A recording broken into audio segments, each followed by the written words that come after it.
Hey everyone, this is Daniel for Rock the JVM, and you are watching a tutorial on Scala CLI, a new development and packaging tool in the Scala ecosystem. So the objective for this video is twofold. First of all, we will introduce Scala CLI for development and packaging applications, and we will use it throughout the entire video. And we will use this Scala CLI to address a question which I received a while back regarding an older video with a Sudoku board, which we solved in an earlier video. I'm going to link it in the description. And the question was how we would solve that with immutable data structures. And we will do that in this video. So obviously, I'll recommend that you have at least basic familiarity with Scala and you write with me so that you can get the most out of this video. And whenever you need to refresh your memory about these tools, just revert back to the video or to the written form at the blog with the link in the description, courtesy of one of my students, Antonio. All right. Now, without further ado, I'm going to switch back to a different kind of development environment than the one that you're used to on the Rock the JVM channel. All right, so my workspace now is a Sublime Text application at the top, so plain text editor, and a command line at the bottom. Scala CLI can be installed with a single command. So on a Mac, you can say brew install virtuslab Scala CLI Scala CLI. So this is the command for Mac, and there is a similar command for Windows and Linux if you want to install those for your platform. It's very portable. And at the top, I'm having a Scala CLI demo.scala. It's a plain Scala application that doesn't have any contents at the moment. Now, if you want to run your first Scala application after you download and install Scala CLI, which, by the way, I recommend you pause the video to download that now. After you install Scala CLI, you can define your own Scala application. I can say object Scala CLI demo, and I'm going to define a main with args as array of string, and this will return unit. And I'm going to say print line Scala CLI demo or something like that. All right, so at this point, I can have a Scala application standalone. You can run this by running the Scala CLI command. So Scala CLI run, and you can say Scala CLI demo.scala. You can pass in the Scala application that you want to run. And this, at the first run, it will download a JDK and a Scala compiler for you to compile. So at the first launch, this might take a few seconds. If you have a good internet connection, the number of seconds will not be that great. And because I have a JDK already installed from Scala CLI, this should run pretty quick. So at this point, it will simply compile the project for the latest version of Scala that it has at its disposal, which is Scala 3.2.0 at the moment of this recording. Obviously, the output of the application, so Scala CLI demo. Now, by default, Scala CLI at the moment of this recording runs on JDK 17. You can specify a different JDK. So you can say Scala CLI, run Scala CLI demo.scala, and you can use --JVM, and you can use a different JVM version that you like, for example, JVM 11, or a particular distribution of the JVM, for example, Temurin 11. And you can also have Scala at 2.13.10, for instance, which in this case will compile the Scala CLI demo for this particular JVM and for this particular Scala version. Hopefully, it will work with a new line as well. All right, so notice that the Scala version has changed, and obviously the output is the same because this is a simple Scala application. So you can customize the JVM and the Scala version. Now you can customize these also in the file itself with what we call directives. So directives are special comments in the Scala file that Scala CLI will pick up, and the comments look like this. So you can say // and then a greater sign, so this is a directive. And then you can instruct a command to Scala CLI. So you can say using Scala, and you can say 2.13.10. And you can save the Scala file, and you can run the same command without the last command line argument, so without the --Scala, and it will still compile the application for Scala 2.13 because you instructed it here. You can also specify library dependencies. So you can say using lib, and you can say com lihaoi, and then you can say pprint, and then I can say 066. Now, make sure that the syntax is right. So you have the organization URL, and then the name of the library, and then double colons here. So double colons between commonly Hawaii and then preprint, and then double colons again with 066. This is the library version. And this will take care to download and install any libraries that you may need to run this particular Scala application. If I just remove the JVM, then this will simply run whatever is instructed in the directives. All right. You can also customize the JVM here, but for some reason my Scala CLI doesn't pick it up, so I'm going to ignore that for the moment. All right, cool. Now, Scala CLI has some tools built in that will automatically detect dependencies to update in your library definitions in the directives. For example, you can say Scala CLI, you can say dependency update, and you can pass in the Scala application that you want to run, and Scala CLI will suggest a bunch of dependencies that you can specify. So for example, from 066 to 081, so it automatically figured out the latest version that it can run. You can say dependency update -- all. So this is a suggestion to run. So I can run this on Scala CLI demo.scala, and it will update the dependency to pprint 081. So if I click back on the text application, notice that it reloaded the file with the new settings. This is pretty cool. And of course, I can use this library right here. So I can say Scala CLI demo. I'm going to say maps in Scala have the shape, and then I can say pprint, tprint, and I can say map with 2 underscores. So pprint, tprint will print the type signature of this map as a nice looking string. For example, I can say, so I run dependency update. I can say Scala CLI run on this demo. Notice that in this case, it downloaded the new library. And I have a compiler error saying overloaded ++ with alternatives. Now I use ++, I should use a single plus. Let's run this again.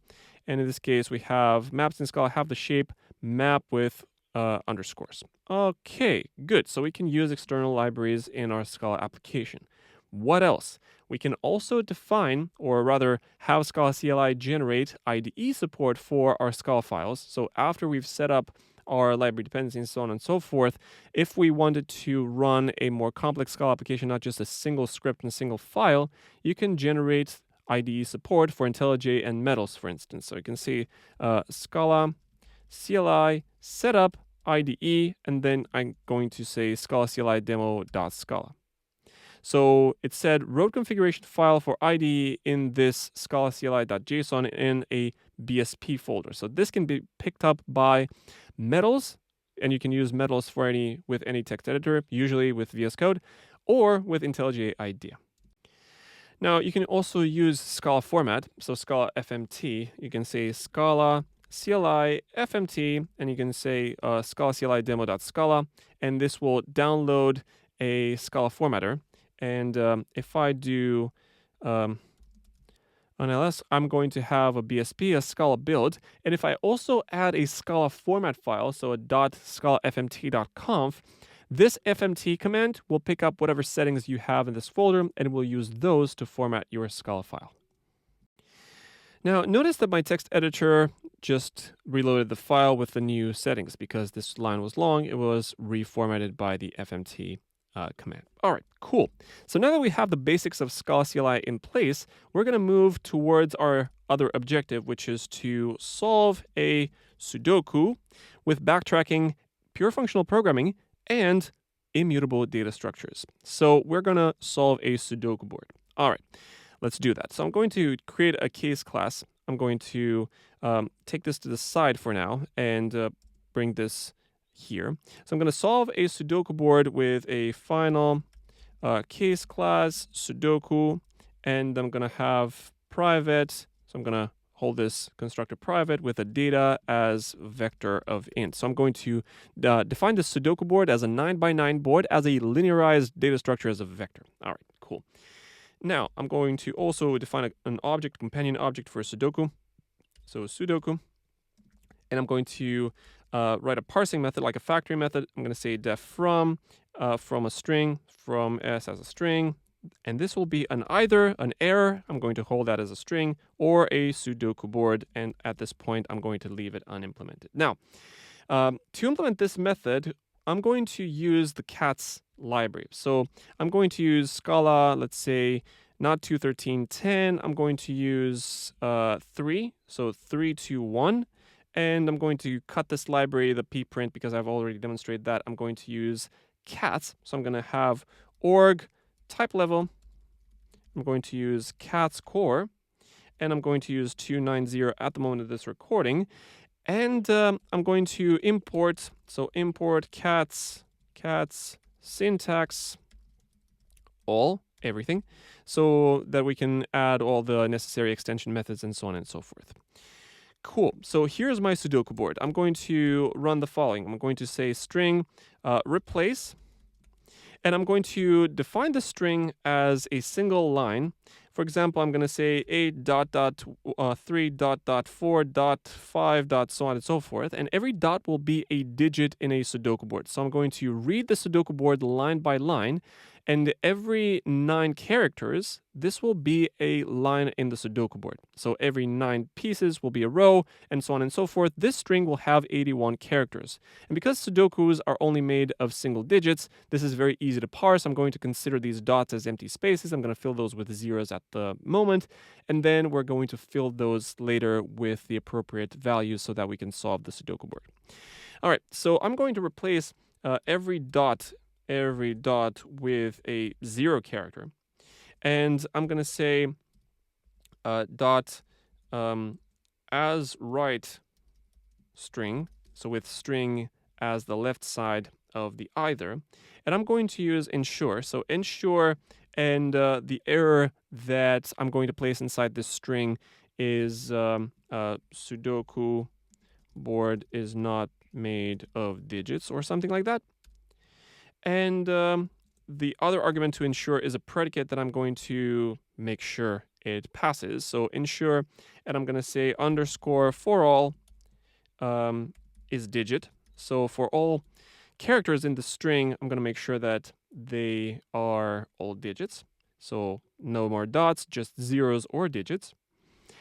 And because I have an either now, I'm going to map that. So I'm going to say map, and I'm going to say to vector. So this is a vector of character, map underscore as digit. So I'm going to convert every character to a digit. Again, I'm going to test that. So I'm going to say ensure, and I'm going to say Sudoku not 81 elements in length. And the predicate is the vector's length must be equal to 81. And I'm going to use triple equals now because we also want the type save equals from cats, by the way. And given this either, I'm going to say map, and I'm going to use Sudoku.apply because given the fact that I have an either of string and vector int, I'm going to wrap that vector int to a Sudoku. So we're going to obtain an either at the very end. Let's try to compile this. So I'm going to use run again. So we have the cats library, compiling project with cats. Not found pprint. All right, pprint is not the issue anymore, so I'm going to remove that. So print line Sudoku, and I'm going to run this again, and we're going to compile this, and we're going to say Sudoku. All right, so my code compiles. Good. So we have a Sudoku factory method in place. All right, now the main strength of the from function is that it won't let us create a Sudoku if the input doesn't match the exact same criteria that we specified here. All the characters in the string must either be digits or dots, and the length of that string must be exactly 81 characters. All right, let's add some utility methods. We can add those as either extension methods to the Sudoku case class if you want to store them somewhere else. For brevity, I'm going to add them to the case class itself. For example, I'm going to define a get method at a particular row and column, so xy. And I'm going to use the data at y times 9 plus x. So x is actually the column and y is the row. So if you imagine the Sudoku board as a 9-by-line matrix, the row number 0, column number 0 is the top left, and we can go with x to the right and with y to the downwards direction. So this is going to be the cell that we need for these coordinates. If I want to say get row, at a particular y. So this is going to be the row index, y int, and this will return a vector int. And I'm going to have data.slice. I'm going to use the slice method, and I'm going to use y times 9 and y times 9 plus 1. So I'm going to have y plus 1 times 9. This is going to be the index of the start of the next row. All right. I'm going to also have a get column for a particular column index, which is an x. Let's run these on separate lines. And this is going to be 0 until 9, because I have to iterate vertically now. So I'm going to say to vector, and I'm going to say map get x, because get x is now a current function, and then I can leverage that to obtain the particular cell at the y coordinate, which is this index 0 until 9. All right. I also want to get that 3x3 box for a Sudoku board. So I'm going to have, let's call this get cell of. I'm going to use cell as the term for that 3x3 box at x, which is an int, and y, which is an int. And this is going to be, again, a vector of ints. And I'm going to use a 3x3 double for loop or something like that, the equivalent in pure functional programming. So that will be, I'm going to define an auxiliary function, and I'm going to call that span with an n as an int. This will return a single 3-element row. So I'm going to have, let's say, val x, which is an int, and this is going to be 3 times n divided by 3. So this is going to be that particular slice of 3 elements at the nth box index, let's say. And I'm going to have a vector with x plus 1, and x plus 2. So these are just the positions of the little things that I want to extract. So I'm going to iterate through this vector for all row indices. So this is what I want to do. So I'm going to say for a in span of y and b in span of x. So I'm going to simply return the positions of the 3x3 boxes on the x coordinate and on the y coordinate. I'm going to iterate on y first because they are the rows. So I'm going to say for every row, for every column, I'm going to yield get at index a and b. All right. So this is the way that I'm going to obtain the 3x3 box as a vector of int. All right. Cool. Let me go compile my code. Let's see if that works. At this moment, it shouldn't be too difficult. All right, good. By the way, you can add these as extension methods as I've just described. If you want to keep the case class clean, you can do that, but the case class is small enough for our purposes. All right. Now, we have some basic APIs over Sudoku, and this is a good opportunity for us to demonstrate Scala CLI with tests. So here's what I'm going to do. First of all, I'm going to rename this file, so I'm going to save it as sudoku.scala, so Sudoku. And this Sudoku Scala, I'm going to remove the Scala CLI demo out of it because we don't need it. So I'm going to say Scala CLI run, and I'm going to say sudoku.scala, just to compile this one. And this doesn't have any main class because here under object Sudoku, I don't have any main. Let's add one. So I'm going to have a def main with args, which is array string. And this is just print line Sudoku with an exclamation mark. Let's run this, and we have Sudoku. Good. Now, let's run some tests. So the way that I'm going to go with this is I'm going to open my file explorer. I'm going to add a folder called source, so src. I'm going to move this Sudoku Scala to it. I'm going to remove Scala CLI demo. And here under source, I'm going to also run a test directory. And this Sudoku Scala, I'm going to save inside the source file. I'm going to remove that. Instead, I'm going to open that in Sublime. All right. And we have a source and a test directory. Here under the test directory, I'm going to define a new file. So I'm going to save that as sudoku spec.scala. And the naming is important because Scala CLI will detect tests based on either their extension, so you can have .test.scala as an extension to the file, and it will figure out which class this test file is supposed to correspond with, or you can place that inside the test directory, name it class spec.scala, and Scala CLI should figure out that this is a test file. We'll see.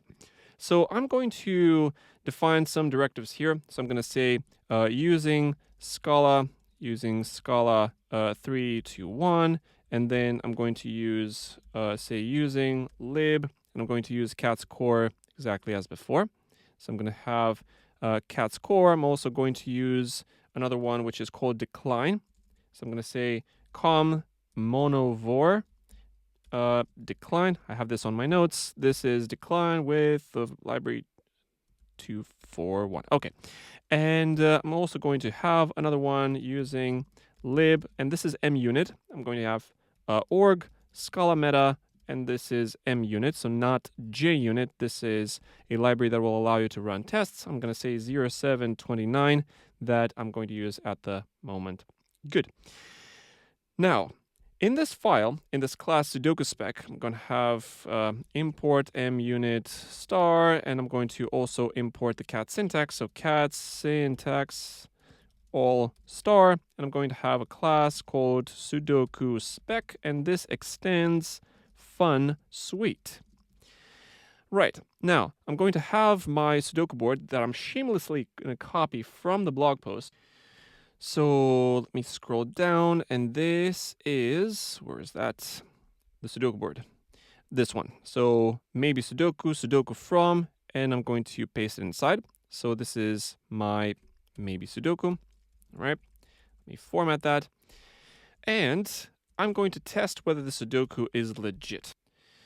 Now here, after this maybe Sudoku thing, I'm going to instantiate what's called a fixture that will acquire and release resources for all these tests. So I'm going to have a val called Sudoku F for fixture, and this is going to be a fun fixture of type Sudoku, and this is going to be a fun fixture with a lambda. So this is going to be underscore, and I'm going to use this maybe Sudoku thing. So maybe Sudoku fold. And in case we have an error, we have a fail suite underscore, and the identity if it did succeed.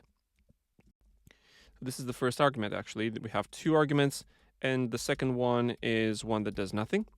And this fun fixture will allow us to use Sudoku as a potential resource for all these tests. For example, I can say Sudoku f.test, and I'm going to have Sudoku with xy should get numbers at xy. And given the Sudoku, so Sudoku, I'm going to make some basic assertions here. So I'm going to say assert equals, and I'm going to say Sudoku get at 0, 0, 0, 0 should be false. You can also use extension methods, but I'm going to use plain assert equals. I'm going to have 0, 0 should be 4, so this is the first cell. Then I'm going to have a bunch of others. Let's say that get at x1, y0. So x1 should be 3 here, so right after 4. So this should be 3. And then, for instance, I can say Sudoku get at 2 and 7. These are the same tests as in the blog post. This should be 8. So I can run that. I can also add Sudoku f test, and so on and so forth. You can have as many tests as you want. You can find them in the blog post if you want a comprehensive test suite. Let's go just run this. So I'm going to say Scala CLI test dot, which means that it will test everything it finds as test files in the root directory. Let's see if it does find it. All right, so we have Sudoku spec. Sudoku xy should get numbers at xy, so this is my only test at this moment. It did find the test file, and it ran all the tests. All right, so this is pretty nice. Just be able to write your test and hit a simple command, and it will just find all your tests and run in the same suite. This is pretty cool. Now, let's go implement the actual solution to Sudoku.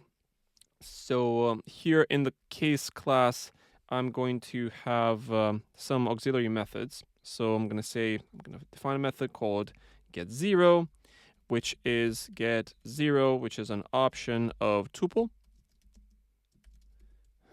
So this will be the first uncompleted cell. So I'm going to say option data index where.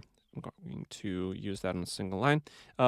So index where we have underscore is equal to 0. So I'm going to find the first 0 in the vector, which is the linearized data structure. And then I'm going to turn that into a tuple of coordinates. So I'm going to say dot, and I'm going to say filter not underscore is equal to -1. So index where will simply return -1 if it didn't find any value in the data that matches this predicate.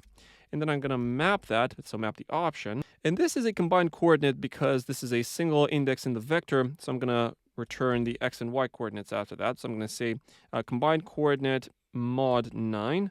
So this is the column, and the row is I divided by 9. So these are the x and y coordinates. Good. Then I'm going to have a function that I'm going to try a particular value at a particular set of, and will return a boolean if it fits in place. So I'm going to define a method called fits in place. I'm going to have two coordinates, x, which is an int, y, which is an int, and a value, which is an int, and this will return a boolean. And I'm going to have get celof at particular x and y contains value. So I'm going to have to negate that. So get celof xy contains value, so that this value that I want to insert is not in the 3x3 box appropriate for these coordinates. And here I'm going to use not get row at y contains value, and not get column at the x coordinate contains value.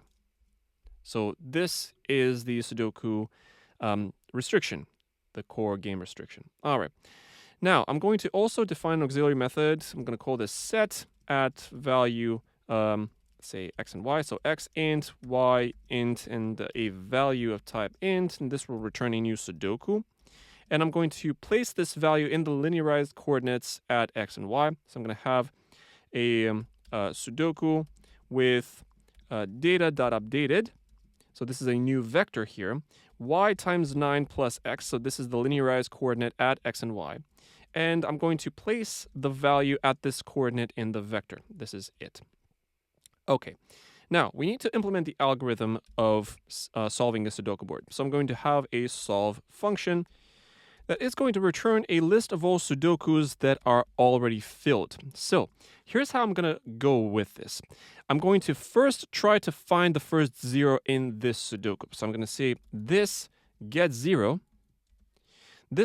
match, and in case we get a none, then this Sudoku is filled. So I'm going to return this Sudoku in a list. So this is going to be S or list with this Sudoku in place. And in case we get an option, so we get a sum with x and y, so this is a tuple, then I'm going to run a recursion step. So I'm going to run the following. First of all, I'm going to try to fill all the values 1 to 9 in this cell at xy. So I'm going to say 1 to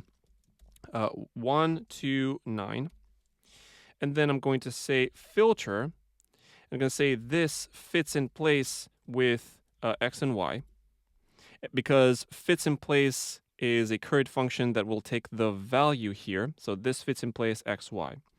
Then I'm going to say dot map. So map.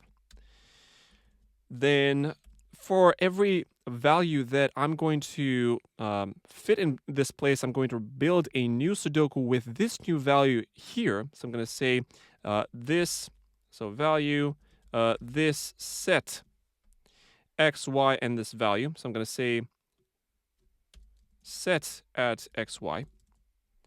And then I'm going to have toList. So these are all the possible Sudokus that I can get from this particular state. So this Sudoku tries to figure out all the values that can fit inside this x, y coordinate. We'll build new Sudokus here, so new Sudokus, with one cell less, so new Sudokus with one cell less. Then I'm going to turn that to a list, and then for every single one of these Sudokus, then I'm going to say flat map.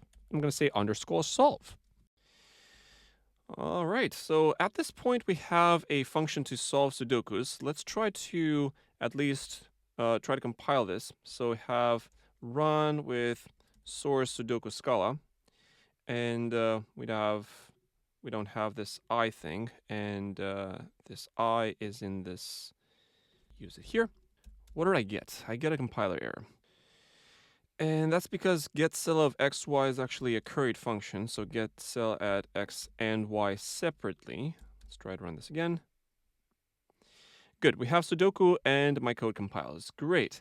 Let me add one more function, which is an extension method that will print the Sudoku nicely to the console, because in the end we're running console applications. So I'm going to have a toString. So I'm going to have def, let's call this toString, which is a string. And I'm going to define an auxiliary function like print row, which is a vector of int. And this will return a string. I'm going to have a grouped by 3 map, and I'm going to make string every little group, and then I'm going to make string with all the groups, and I'm going to place a simple separator between those groups. And then I'm going to say 0 until 9, and I'm going to map that with getRow, and then I'm going to map that with print row. So I'm going to have 9 row strings. Then I'm going to group all of those rows by 3. So I'm going to say grouped by 3. Every single group I'm going to have a make string with \n.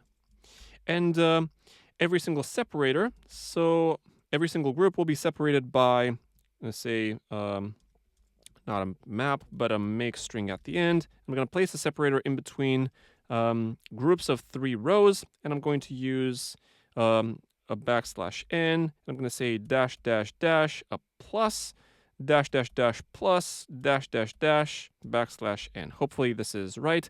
So this will print every single row, and in between groups of 3 digits, I'm going to place a separator. So the Sudoku will look something along these lines. So I'm going to have 1, 2, 3 bar, 4, 5, 6 bar, 7, 8, 9, and then this will be a row.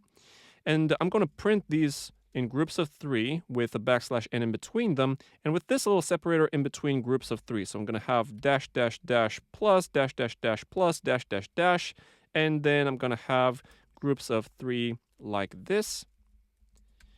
And the last line will not be there because this will only be present in between groups of 3. So the Sudoku board will look something along these lines. This is good enough for what we need. Okay, good. Good. Now, for this application, I'm going to start a new file that I'm going to run that as a main Scala CLI application. So this will be our main Scala. And this main Scala will import a bunch of stuff. So I'm going to import com mono vor decline. To parse our command line arguments, I'm going to import cats syntax all. And I'm also going to import my Sudoku thing. So I'm going to say Sudoku star so that I can parse Sudoku boards from our command line arguments. Now, the command line argument is parsed with decline. So I'm going to have my Sudoku argument, the command line argument, as an opts with Sudoku. And this will be opts.argument. And this is of type string that decline, the library will parse from the command line. The name of that argument is Sudoku. That decline will print to the user if they miss this command line argument. Then I'm going to say map validated. Map validated is an extension method from cat syntax that will turn the string into a validated data structure. So I'm going to say map validated, and I'm going to say Sudoku from the string, so from the argument here. I'm going to say to validated NEL, non-empty list. So if the Sudoku from fails, then that will be turned into a validated data structure that will contain all the errors that we surface to the user. And the validated data structure is something that I teach in my CATS course, by the way, so we won't spend too much time here. This is just a way to nicely show up some errors to the user. And my main application is going to be an object main, and this extends command app.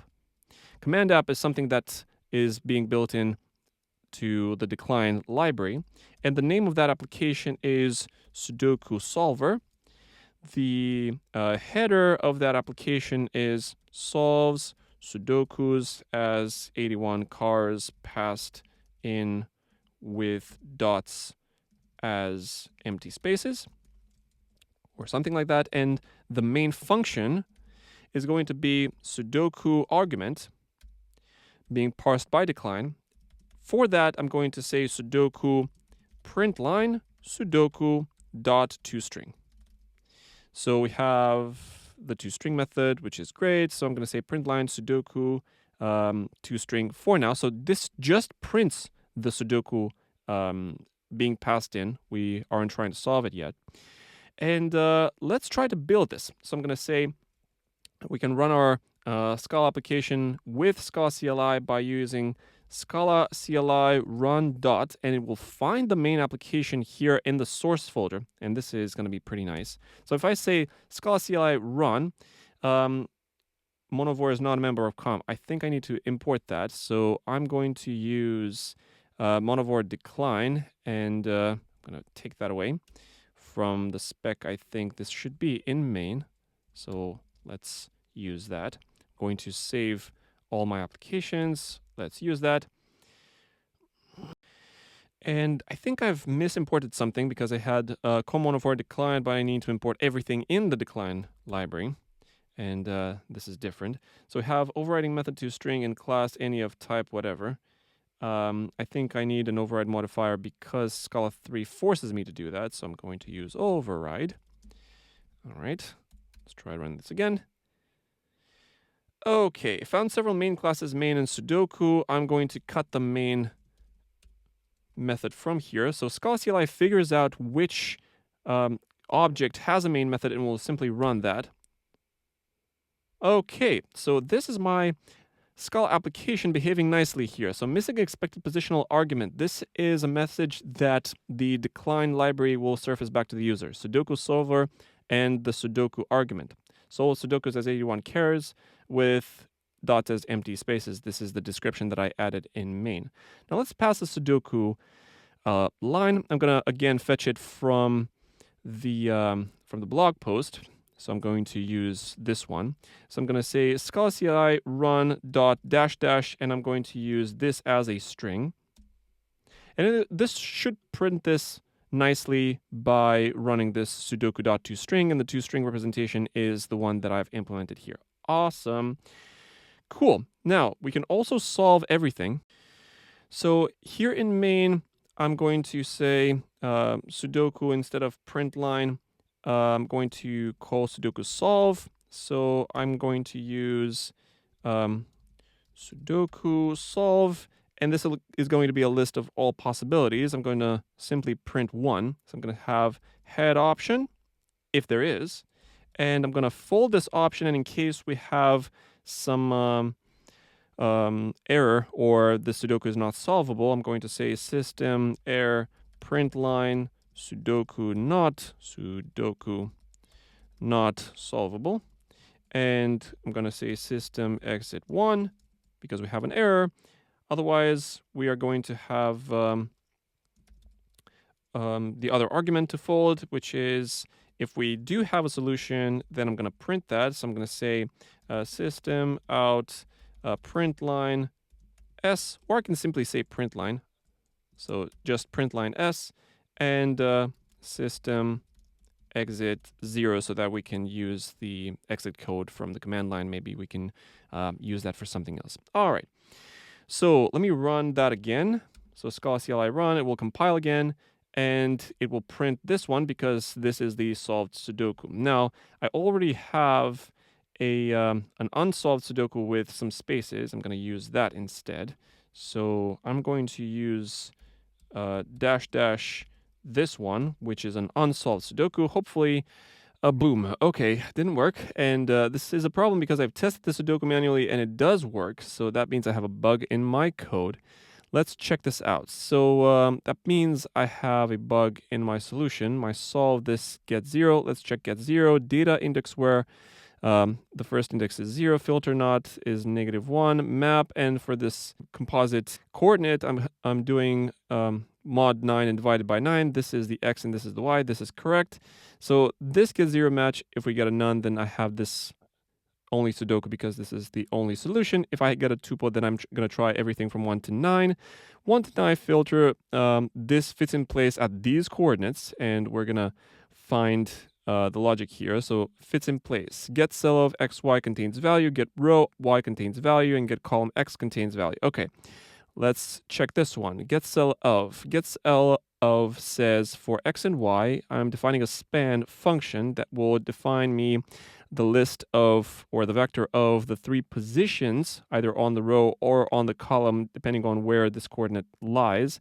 And I'm going to find the x that is the coordinate of the cell, and that is 3 times n divided by 3, so this is correct.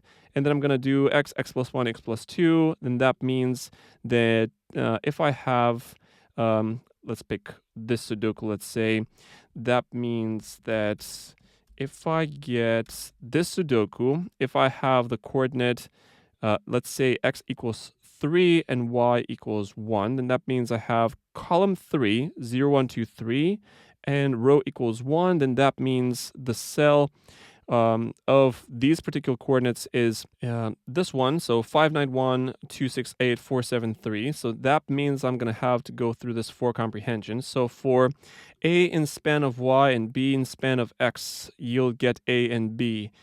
I think we should be swapping here. So we have b in span of y and a in span of x because the x coordinate is the first in the get function. So I think that was my bug. Let's try this out.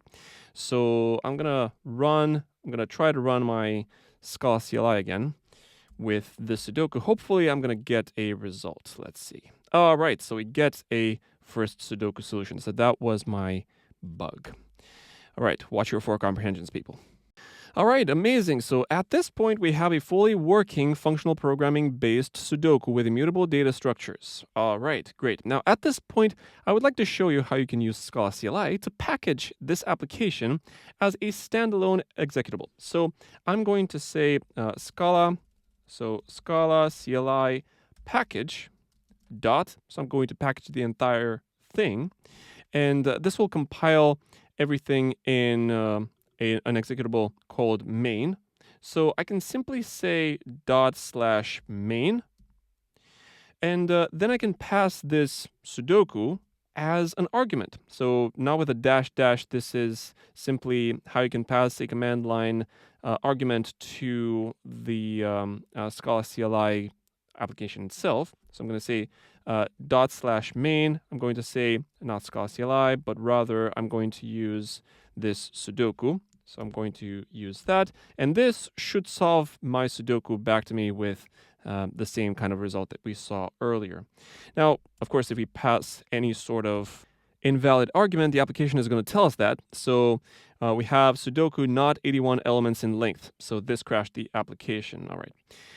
Good. Now, we can try packaging this application for different platforms as well and maybe improve the performance of this application. And this is a good opportunity for me to show you how you can use Scala CLI to package this as a native application. So I'm going to take this opportunity to show you how you can package this with Scala Native. Now, before we can do that, I'm going to follow a good practice with Scala CLI and put all these directives in a single file. So I'm going to use a file called project.scala, and I'm going to place this project.scala in the root directory of my application. I'm going to bring all my directives in project.scala because I have a bunch of directives in a bunch of files, and Scala CLI will warn us against that. So we have Scala 321, cat score, decline, and we have munit as well. So I'm going to cut that out and I'm going to put it in project.scala, cut all the directives, and save all my files. So I'm going to save each and every one of them. And I think now we're good. And here in project.scala, instead of using the JVM as my target platform, I'm going to use native as my target platform. So I'm going to use Scala 321, and I'm going to say using platform Scala Native. And I'm also going to use using native mode, and I'm going to use release full, which means that it also further optimizes the application. This will take a little time, but it will be worth it. And I'm going to say using native GC none. I'm going to disable GC because it has an impact on performance specifically for Scala Native. Okay, all right. Now, in this case, I'm going to use Scala CLI Package -f dot. -f or -- force means that it will simply override the main executable if it exists. All right, now let's run this. And this will take a little bit of time. Now, it seems that these libraries aren't found for Scala Native. I think they're too new, so I think we need to downgrade them. Let's see if we can run Scala CLI dependency update all. And I'm going to do dot. And I'm going to use munit10m7. Well, we'll try. Well, let's say package.f dot. Let's see if it downloads the dependencies. It did, which is great. Compiling, compiled project, linking. This will take a little bit of time if you package an application for Scala Native for the first time. So it will take a few minutes, actually. So I'm going to time travel a bit. Boom. So it took around 4 minutes on my machine. And this is pretty typical when you release a Scala Native application because it links every single class from all the libraries to what you need in your application. So the libraries bit is probably going to take a little long. So now if I do /main with the same argument, it should... all right, let's use this one with the good Sudoku, and this should start pretty quickly. Now, from our tests, the native application should run roughly 6 times faster than the JVM version, and we have a little demonstration and a little benchmark ran with Hyperfine. So notice that the results, the mean time is usually something around 860 milliseconds to print a solution, compared to 120 milliseconds for the native application, though. So the native application pretty much blows the JVM out of the water if you have patience to compile that. All right, so this was a long-form tutorial on Scala CLI with a little bit of purely functional Sudoku in between. I hope you enjoyed it. If you did, go ahead and click the like button for me and subscribe to the Rock the JVM channel for more videos like this. Check me out on Twitter and LinkedIn. I post fresh updates on upcoming materials. Check out the blog for the written forms of everything that we publish here on Rock the JVM, and obviously check out the Rock the JVM website for hundreds of hours literally on everything in the Scala ecosystem and beyond. Until next time, folks, this is Daniel signing off.